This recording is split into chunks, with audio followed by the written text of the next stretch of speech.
Hello, everyone, and welcome to today's web conference on with the title "Outlook on Small Modular Reactors in Northern Europe." We have a great interest from many guests.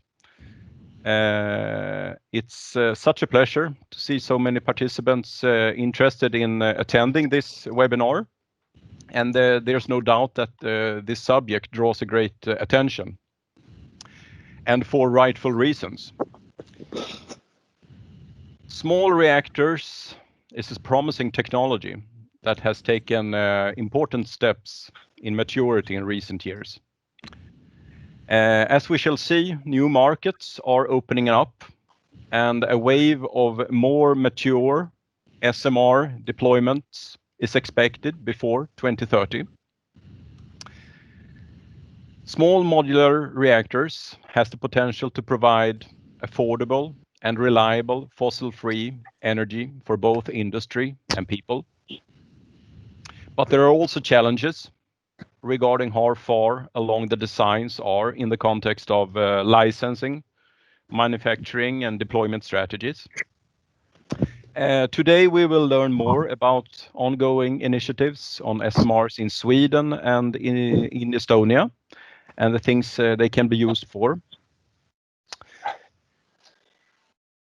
My name is Marcus Eriksson. I am chairman of the Swedish Nuclear Society, who is organizing today's webinar. As I was saying, Swedish Nuclear Society is organizing today's webinar. This society is a non-profit organization promoting the peaceful use of nuclear energy. And we do that by arranging various forms of activities, public events, and engaging in the public debate. If you would like to join us, please do so. The society is open for everyone who shares an interest in nuclear technology, and you will get updates on our upcoming events. Today we have this webinar on SMRs. We have the next topic for our webinar decided, and we'll soon let you know about the date. It's a very current topic and actual one. Some technical details before we start. A recorded version of this webinar, as well as a PowerPoint presentation, will be available on our website after the webinar, with the links on our Facebook page. During the meeting, please ensure that your microphone is muted, and also please turn off your video. During the question session, you can use the raise hand feature in Microsoft Teams. You find it up in the right corner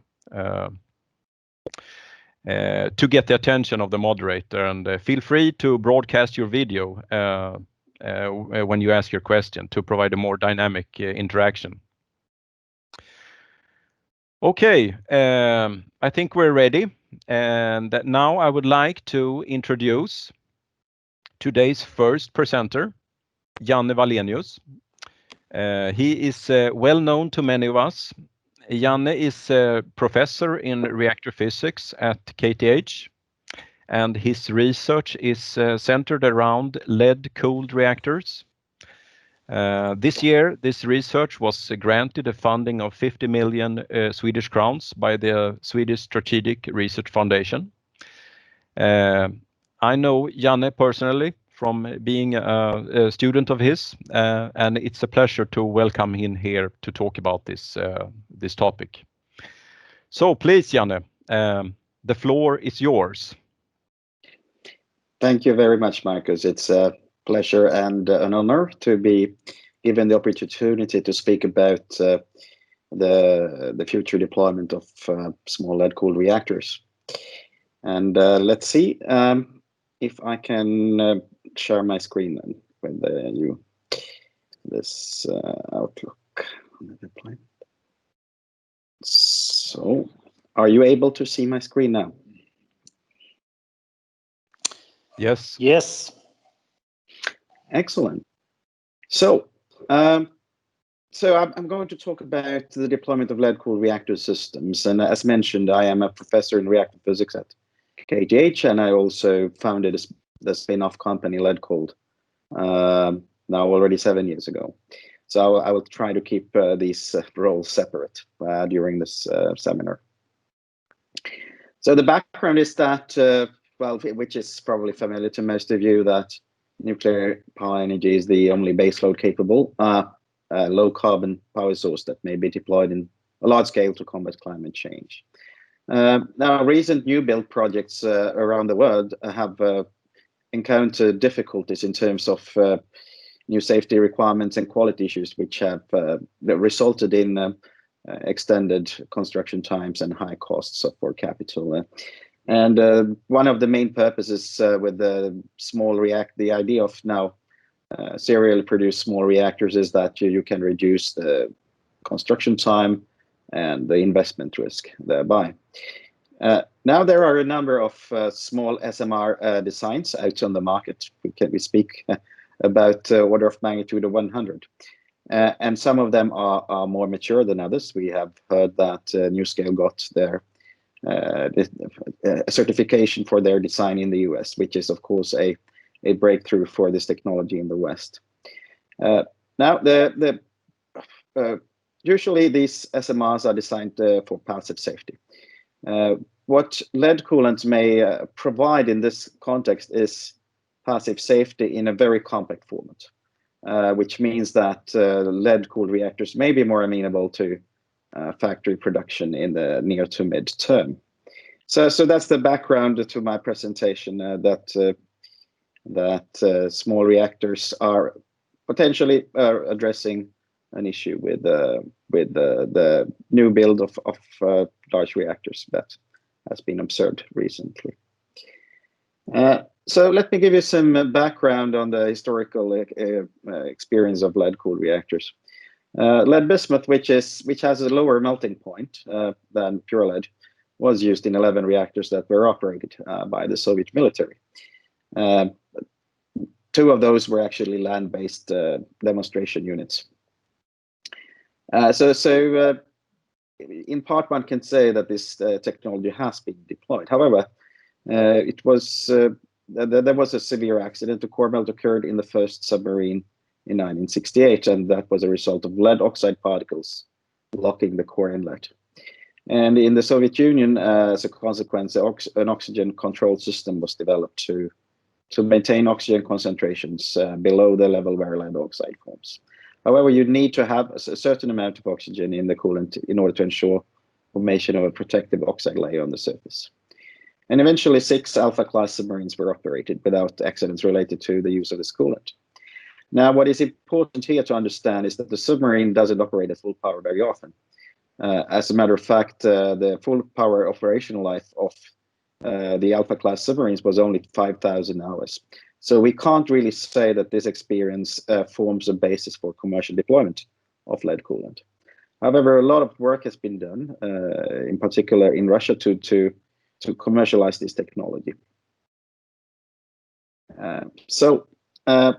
Which means then that by now the intention of Rosatom is to build a demonstration reactor called BREST 300, a 300 megawatt electric lead-cooled reactor that would use a steel developed in Russia, which features much better corrosion tolerance than ordinary stainless steel. In order to achieve a breeding ratio larger than 1, this reactor is going to deploy uranium plutonium nitride fuel, and the intention is to close the fuel cycle on the site. The project is well funded by Rosatom, and fuel factory has been under construction for some time, and groundwork preparation is in progress. One is still awaiting, I think, the final license to actually build and operate the reactor. Now, so why this interest in lead coolant besides permitting to design the reactor with passive safety in a compact format? Well, we do have an advantage in operating at ambient pressure. There is no equivalent to loss of pressure accidents. Lead coolant does not react violently with water, as for instance Circuloy may do. Thanks to the high boiling temperature of liquid lead, we basically eliminate loss of coolant accident due to boiling. What is further not perhaps directly obvious is that natural convection is very efficient in liquid lead, and that's due to the high absolute change in density with temperature. So you can achieve natural convection in a very compact format. In addition to that, if we would have a failure of the fuel cladding barrier, iodine 131 in particular forms low vapor pressure compounds with lead, so lead iodide, which would reduce their release to the environment. And in the end, of course, lead is the definition of gamma shielding. So all these properties together makes it possible to design a passively safe reactor in a very compact format. And we can just have a look at the expression for density of liquid lead, and compare that to the expression of liquid of sodium. And one finds that you have a 6 times higher pressure head for the same delta T in a lead-cooled reactor compared to a sodium reactor. So which then corroborates this under the passive safety features of liquid lead. Now, nothing is, of course, perfect. There is no such thing as a free lunch. So the one major disadvantage with liquid lead is that visual inspection is difficult. The coolant is opaque. We do have a high melting point of 327 degrees C, which means that we have to carry out fuel reloading at high temperature, which is a challenging matter. And of course, the coolant may freeze if you have overcooling in the secondary system. Since the coolant expands on freezing, that may have a mechanical impact on steam generator tubes, for instance. Already mentioned the corrosion issue. So the main problem is that nickel, which is an important constituent of stainless steel, is highly soluble in lead. So therefore, you must protect all steel surfaces by an oxide layer. And that oxide layer must be resistant to erosion and fretting damage. And it's known after many decades of research that stainless steel, which is protected by chromium oxide in the normal case, those chromium oxide layers grow too thick after exposure to oxygen, after exposure to lead, after a while. And by too thick, we mean up to 100 microns, which means that they are mechanically unstable. So the idea here is to actually then do something about it by developing a different approach to corrosion protection. And we have another issue is that the pump impeller is subject to of course, to very high to erosion due to the high density of the coolant, and then and we can have a look at, for instance, the alpha class submarines. The relative velocity between the lead and the pump impeller was up to 20 meters per second. So we believe that the lifetime of this pump impeller also will determine the maintenance outage schedule of a commercial reactor. So therefore, in order to validate lead coolant technology, there is one of the priorities is to make durability tests of impeller in actual conditions.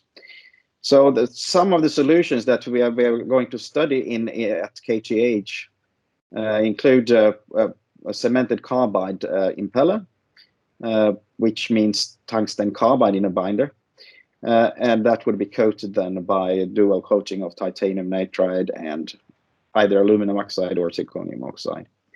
Now, the issue with cemented carbides is that they normally contain cobalt, which is an underside material in a nuclear reactor. So the binder here must be substituted with another material, for instance, nickel aluminium or preferably iron chromium aluminium. So one of the most important activities in the Sunrise project at KTH will be to show whether this solution actually works. And there is an alternative to this material would be just plain an alumina forming steel that I will speak more about in the coming slide.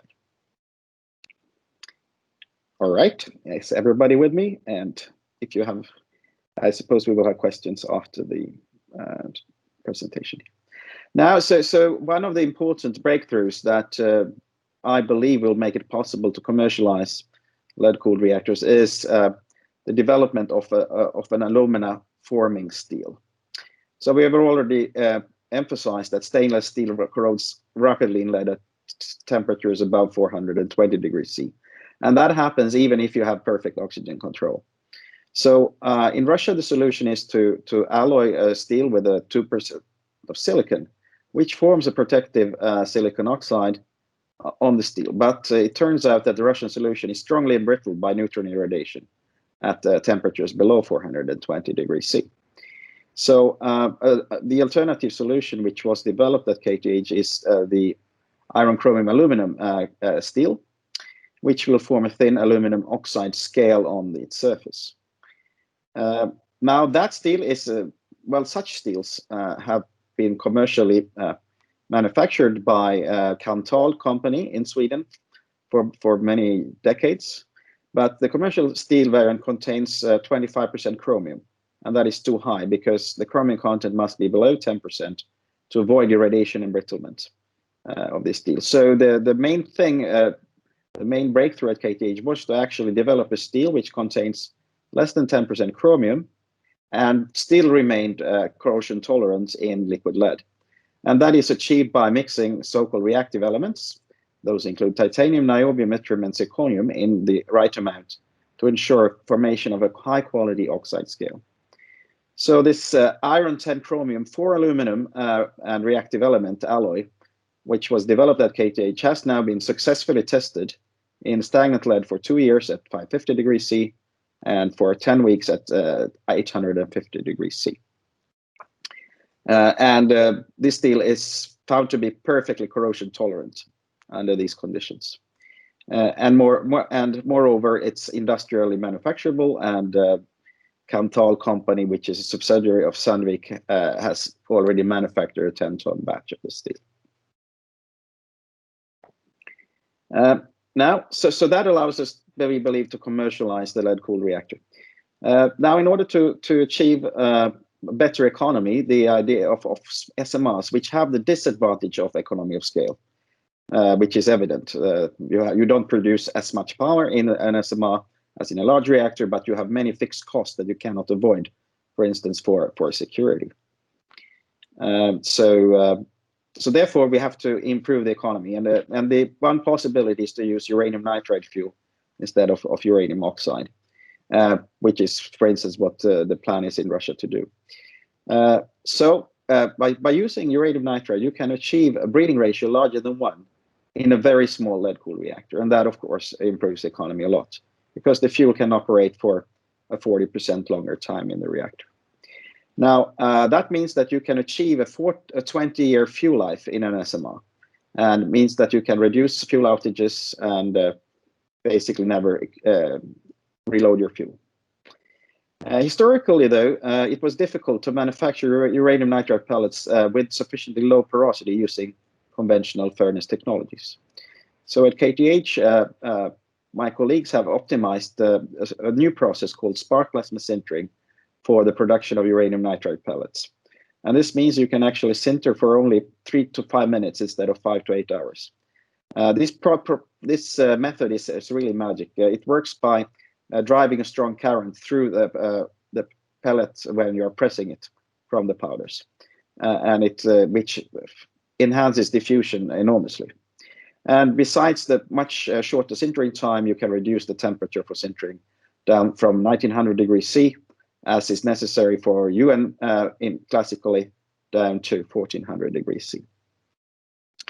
So these are important breakthroughs in technology. Now, there is LFR development going on in Sweden, and I also show a picture of the Westinghouse LFR, which is developed by Westinghouse in the US, but I I assume that there is also some support coming from Westinghouse in Sweden there.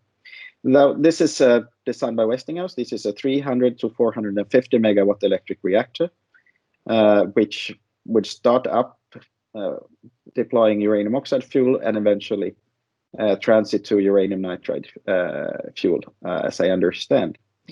And if anybody from Westinghouse here, they may correct me about these data. Westinghouse has obtained a grant from the UK government to develop the technology for their reactor, which is of course very important. So they have received, I think, £10 million to qualify their technology in the UK.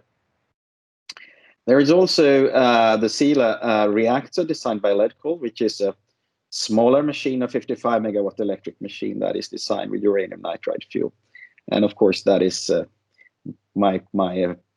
what I'm personally working with in the spin-off company that I founded.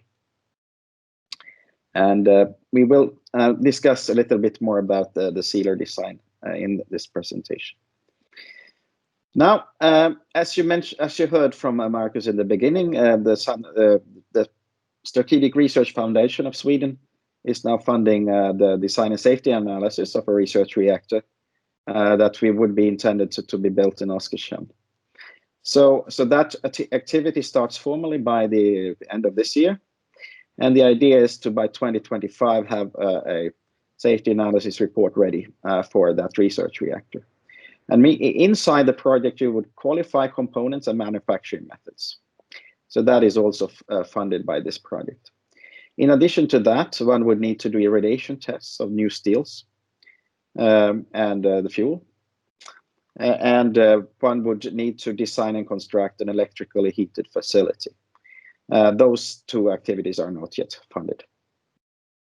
But if they are funded, the idea would be to submit then the licensing documentation for the research reactor / demo reactor to be built in Oskarshamn by 2025. And if the Swedish Radiation Safety Authority is able to provide a license for construction, then that would happen in 2028. And you can imagine to construct this reactor during 3 years, which is possible for research reactors, and have that reactor in operation by end of 2031.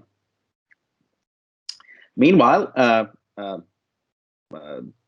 Leadcold would conduct the finalized design of a commercial reactor and have that licensed, be that in Sweden or anywhere else. If in the same time I would have to design a factory and build a factory for building commercial reactors, and one could start commercial rollout in the early 30s. That would be a possible plan if everything goes smooth. Now let's have a look at this Sunrise project. So the Sunrise project intends to design and carry out the safety analysis of a lead-cooled research reactor for potential construction in Oskarshamn. And I say potential because, of course, that activity is not funded yet. But the design and the component qualification is funded with 50 million Swedish crowns. And the participants that are funded by the project, that's KTH in Stockholm, it's Luleå Technical University in Luleå and Uppsala University. We also have a set of industrial stakeholders, which include, for instance, Uniper in Oskarshamn. It includes Westinghouse, and also the municipality of Oskarshamn is in this stakeholder group. There are a fairly large set of companies, and if you search for the Sunrise project on the KTH website, you will find more information about this project. The main intention now is to produce the design and the safety analysis report for a research reactor with a tentative power of 70 megawatt thermal power. In the project, there will also be a pump test facility built, and there will be tests of pumps, pump materials, pump impellers at KTH. Other activities include the performance of iron 10 chromium 4 aluminum in lead, in flowing lead, and welding test of methods for welding of the steel on top of stainless steel, one issue with this aluminum forming steel is that it's mechanically not very strong, so it cannot be used for pressure boundaries. But it will be, rather than overlay welded on vessels, or it will be coated on cladding tubes, for instance. Important tests that will be done in Luleå include the fretting and wear tests of this steel. And in addition, we will have at KTH manufacture of uranium nitride fuel with simulated fission products to measure properties that how properties change with the accumulation of fission products. All right, now I go to my final slide then.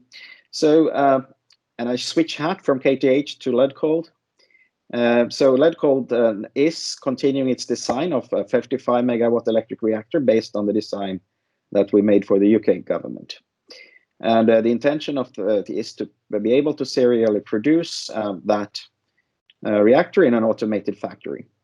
And that factory could be located, well, I mean, in countries where there's a market for SMRs, like Canada, UK, hopefully in the future Sweden. And this reactor has a core which contains 20 tons of uranium nitride fuel, with an enrichment of 12% of uranium-235. And that means that the reactor has a breeding ratio larger than 1.0 and a core life of 22.5 equivalent full power years. So the intention is that you would never have to reload the fuel in this reactor. One particular technical solution is the use of tungsten boride shutdown rods, which would have a higher density than liquid lead and therefore be possible to drop by gravity passively.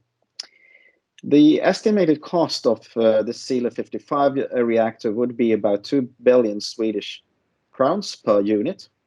And that, of course, is on the condition that you manufacture them in an automated factory. Otherwise, doing it by hand or by handicraft would be much more expensive. And the intention is to be able to commercially deploy such reactors from 2032. And if you are interested in supporting this development, you can sign up for an electricity contract with nuclear energy, and part of your electricity bill will then go to support our development.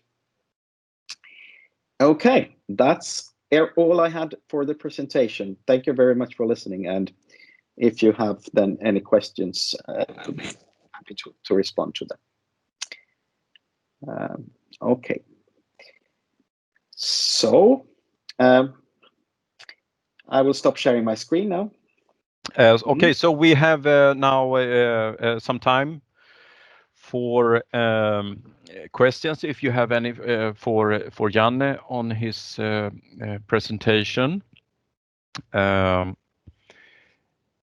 Okay, we have a question here from Marty.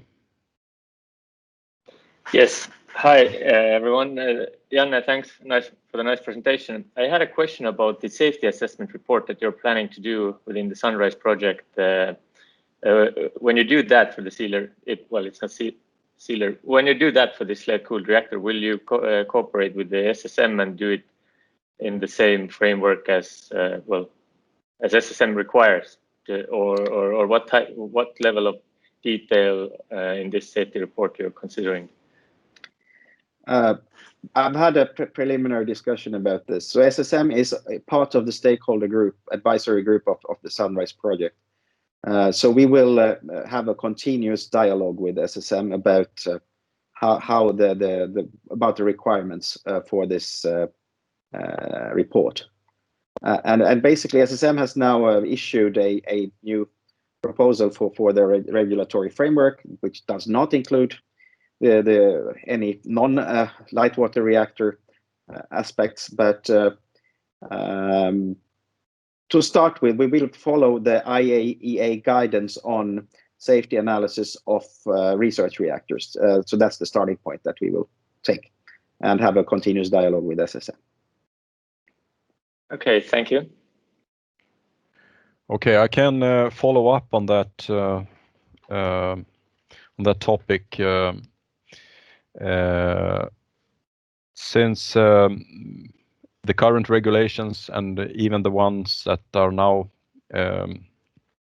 on review, the updated ones on designs for nuclear reactors in Sweden, those are fitted to large light water reactors.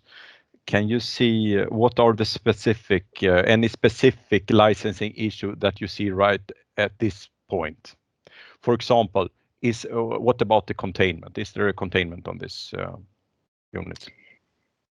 Well, that's a good point. Now, the idea is that we will have a steel containment confinement, but we will not include a biological concrete containment. And if that is a requirement in the new set of regulations, then yeah, that would be an issue for the licensing that would have to be addressed.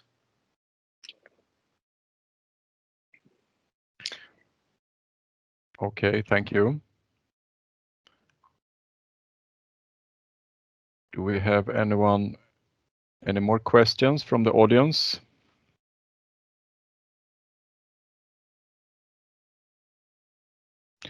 Okay, we have Silja. Please. Yes, I'm Silja Häkkinen from VTT Finland, and I was wondering about the fuel in the point of view of spent fuel management. If you are using nitride fuel, there's going to be a lot of more radiocarbon than in conventional uranium dioxide fuel. Has this been considered? Yeah, that's a good question, because natural nitrogen is converted to carbon-14 under irradiation, which means that we don't think we can use natural nitrogen, but we will use nitrogen-15, enriched nitrogen-15 for the manufacture of this fuel. The current industrial availability of that is very scarce, but as we understand, that there are facilities under construction for isotopic separation that could be used to produce several tons of N15 per year already within a couple of years. So we hope that N15 will be available on commercial scale soon.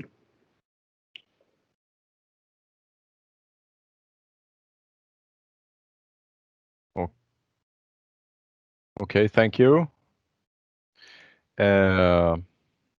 Anyone else? Okay, I have another question. Given the limited electricity output of this unit, what are the market opportunities, you think? And what are the competitors? Which market are you competing in? Well, I think that there are some obvious early markets, and one is the Canadian market, where both in the northern Canada there is a mining industry that is looking for perhaps smaller units of the order of 10 megawatt electric. Then we have in the UK, I think, old sites, the sites of the old miners plants, which typically had a power of around 200 megawatts. So one could install 4 of these units on such a site. And then we will see. In Sweden right now, the electricity price is too low. We would not be commercially competitive with this design in Sweden. On the other hand, there are some predictions that the electricity price may rise on this Nordic market in the 30s and in particular in the 40s. And if the electricity price exceeds 60 euro per kilowatt hour, then our design might be competitive on the Nordic market, but it certainly is not today. So the near-term markets would be Canada and the UK, I think.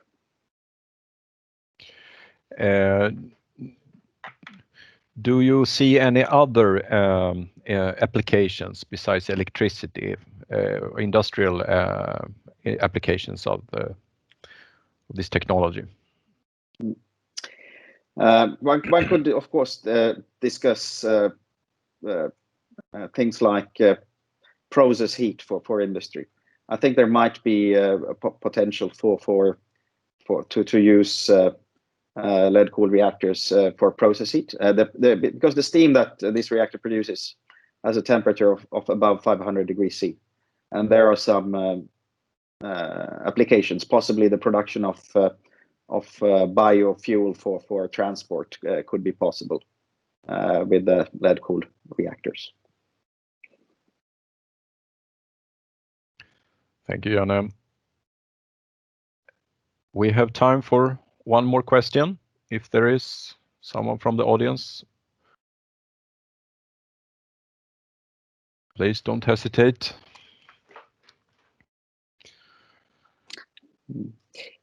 Oh yeah, you were actually asking about the competition, perhaps. Yes. Yeah, that's right. Obviously, NuScale is the major SMR vendor having a certified design. And since our reactor design is a similar power, we would be probably competing in similar markets. If we speak about lead-cooled reactors, obviously Westinghouse is a well-established reactor vendor that now also has a very well-funded R&D program in the UK going on. So there will be competition from Westinghouse. Do you see these units deployed in a modular fashion with parallel units working in parallel? Yeah, I think that's the only way to get any possible economy of SMRs. To deploy a single unit would not be commercially competitive, except for in extremely niche markets. So I foresee that a minimum of 4 units on the same site, but preferably 10 to 20, above 10 units on the same site would be required to obtain a reasonable economy or levelized cost of electricity for this technology. Okay, thank you. Thank you very much. No other questions. So I think we'll end this question now on Janne's presentation and move on to our next speaker.